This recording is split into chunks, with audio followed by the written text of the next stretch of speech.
안녕하세요. 웅덩이 매매법 2배 레버리지 ETF 장기 투자자 디벨로몽입니다.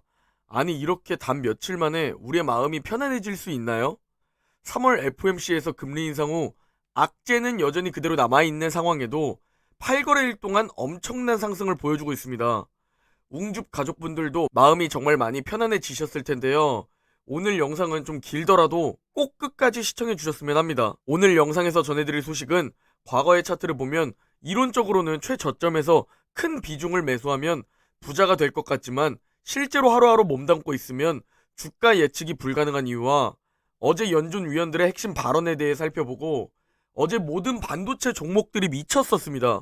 말 그대로 폭등을 보여주었는데 엔비디아를 필두로 왜 폭등을 보여주었는지 그 부분을 살펴보고 애플이 아이폰, 아이패드 등 하드웨어 구독 서비스를 준비 중이라는데요.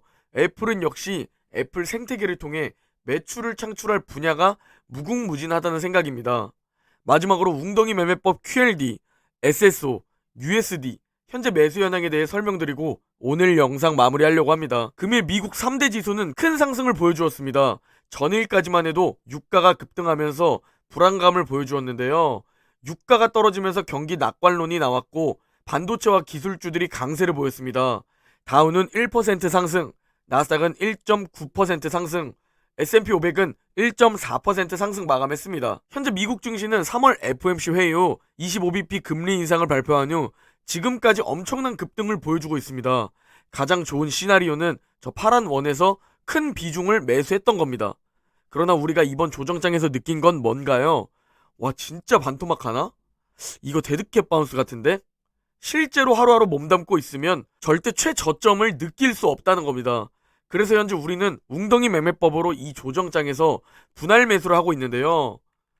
단 8거래일 만에 나스닥은 무려 13%나 올랐고 S&P 500도 8% 상승, 필라델피아 반도체는 16%나 올랐습니다. 특히 반도체는 러시아 우크라이나 전쟁 리스크로 더욱 투자 심리가 위축되었고 더욱 공포를 가지던 섹터였습니다. 사실 아무리 생각해봐도 아니 왜 지금 이렇게나 오르지? 라고 생각이 드실 겁니다. 주식은 원래 생각대로 절대 움직이지 않습니다. 어떤 이유를 갖다 대면서 기적의 선반영이라는 얘기와 함께 혹은 불확실성 해소라는 이유와 함께 이제 겨우 금리 인상 25bp 한 번 했을 뿐인데 러시아 우크라이나 전쟁은 협상이 되지도 않았는데 인플레이션이 둔화되는 움직임도 안 보이는데 기적의 선반영이라는 이유로 상승을 해버립니다. 결국 매번 최저점에서 큰 비중 매수할 수 있다는 자만심을 버려야 합니다. 또 이런 공포 구간에서 매수하지 못한다면 이 상승들을 다 놓치는 겁니다. 지금 이미 단기적으로 너무 많이 오른 상태인데 지금도 늦지 않았을까요? 지금 매수해도 괜찮을까요? 이렇게 또 반복하는 투자를 하게 되고 실제로 지금 댓글만 봐도 꽤 많이 계셨습니다. 그래서 원칙이 필요한 겁니다. 최저점에서 산다는 생각보다 조정장에서 열심히 분할 매수하겠다 라는 마인드로 투자를 해야 합니다. 금일 맵을 좀 살펴보면 기술주와 반도체 섹터가 큰 상승을 보였습니다. 특히 엔비디아는 거의 10% 상승을 보였고 인텔과 AMD 역시 5% 이상 상승했습니다. 그 외에 거의 모든 반도체 기업들이 큰 상승을 보여주었고요. 미국 10년물 국채금리는 2.366입니다. 많은 분들이 장단기 금리차 역전에 대해 댓글을 남겨주시는데요. 장단기 금리차가 역전되면 영상으로 다르겠지만 전 장단기 금리차도 물론 굉장히 중요하지만 금리 인상이 2%를 넘어가는 시점부터가 더 조심해야 한다는 생각을 가지고 있습니다. 조만간 리밸런싱에 대한 영상을 올리면서 자세히 설명드릴 예정입니다. 금일 공포지수는 46입니다. 드디어 공포 구간에서 빠져나왔습니다. 와 진짜 몇 달 만에 공포 구간을 벗어난 건지 잘 기억도 나지 않는데요. 지금 공포 구간을 벗어난 공포 지수가 우리 개인 투자자들의 마음이 그대로 나타나 있는 듯 합니다. 어제 찰스 에반스 시카고 연은 총재의 연설이 있었는데요. 핵심 내용만 빠르게 전달드리면 연준의 50bp 인상에 대해 열린 마음을 가지고 있다고 말했고 올해 총 7회 금리 인상을 하는 것에 동의한다고 언급했습니다. 즉 앞으로 6번 더 금리 인상을 해야 하고 상황에 따라 50bp 금리 인상, 즉 빅스텝을 할 수 있다는 의견입니다. 거의 모든 연준 위원들의 발언이 현재 같습니다. 결국 5월 50bp는 기정사실화되고 있는데 왜 대체 시장은 상승하는 걸까요? 모든 연준 위원들의 발언에서 지금 시장이 주목하고 있는 키워드는 미국의 경기 침체는 보이지 않는다입니다. 즉 현재 시장은 경기 침체를 주목하기 시작하고 있습니다. 하지만 연준 위원들은 데이터를 봤을 때 경기 침체 가능성이 아직 안 보인다고 말하고 있죠. 그리고 그 이유들을 살펴보면 노동시장이 강력하고 기업들의 실적은 좋을 것이며 러시아 우크라이나 전쟁으로 인한 영향은 미국이 가장 덜 영향을 받는다는 겁니다. 앞으로 우리 개인 투자자들도 경기 침체를 계속 주시해야 합니다. 그리고 어제 반도체 전체가 급등한 이유, 사실상 엔비디아가 쏘아 올린 작은 공, 엔비디아의 나비 효과로 볼 수 있습니다. 추가로 전쟁 협상 기대감이 있었는데요. 엔비디아는 거의 10% 급등을 보여주었습니다.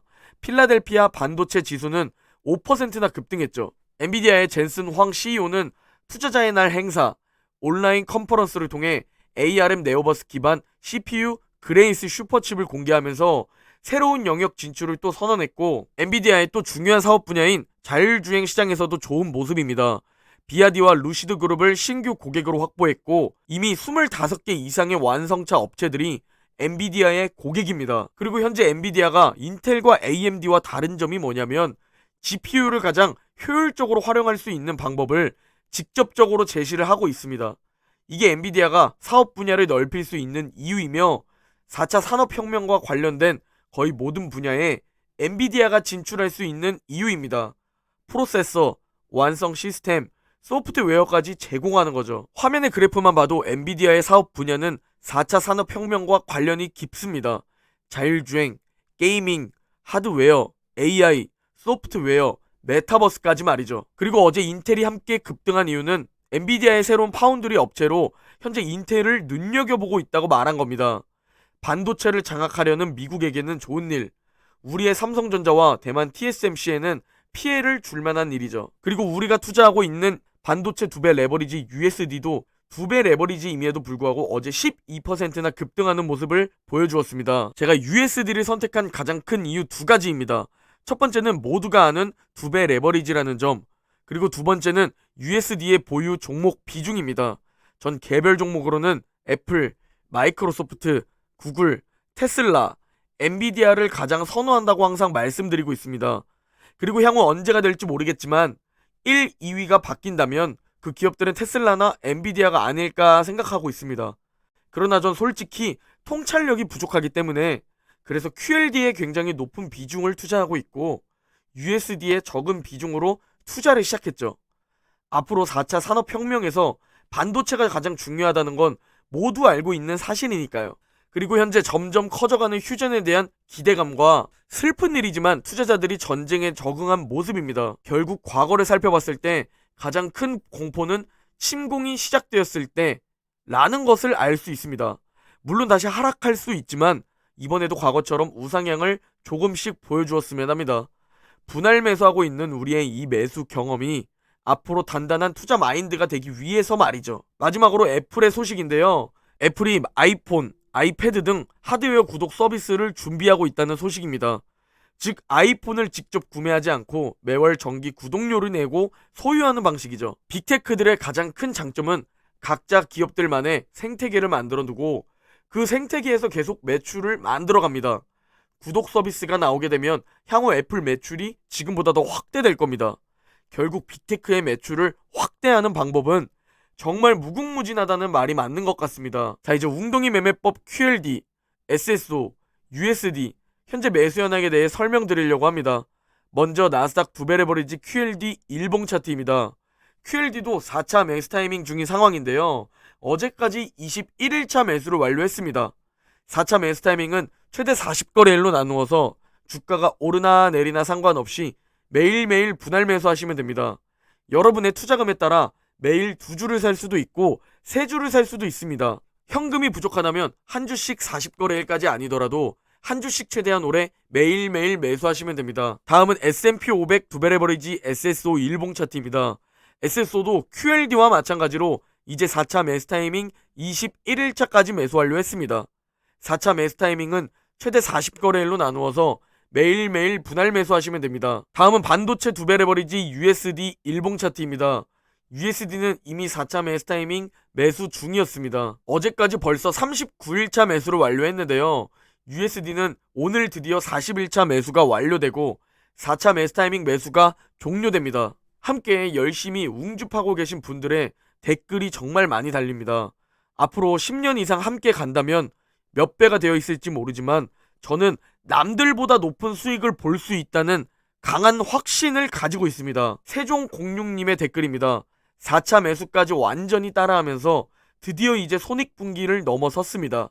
올해 처음 미장으로 넘어오면서 손실 20%까지 찍고 3개월 동안 버텼네요. 마음고생이 심해서 정리할까 생각하다가 디벨롱몽님의 이야기를 들으면서 마인드 컨트롤 했습니다. 예전에 저였다면 버티지 못하고 단기성 매매를 반복하다가 가진 돈을 전부 날렸겠죠. 다시 떨어질 수도 있지만 하지만 장기적으로는 무조건 오를 것이라는 QLD 종목에 대한 강한 믿음이 있습니다. 10년, 20년 앞으로도 함께 가면서 나중에 저의 성공 경험을 공유하면서 감사 인사 드리러 가는 날을 기대하겠습니다. 라고 댓글 주셨습니다.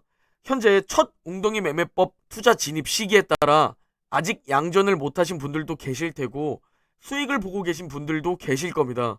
그러나 우리가 선택한 종목들의 기본 전제는 우상향 종목입니다. 즉 시간이 우리의 수익을 보장해준다는 겁니다. 시간만 있으면 된다는 겁니다.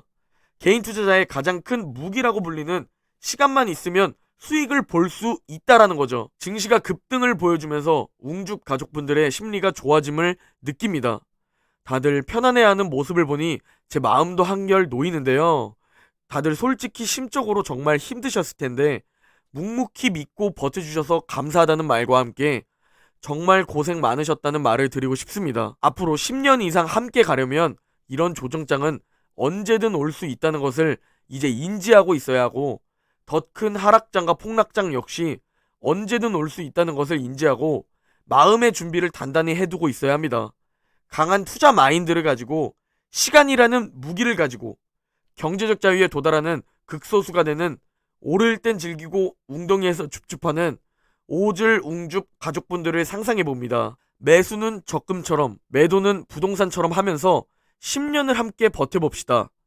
오늘 영상은 여기까지입니다. 모두 오늘 하루만 보내면 주말입니다. 오늘 하루 화이팅 하시고 내일 영상에서 뵙겠습니다.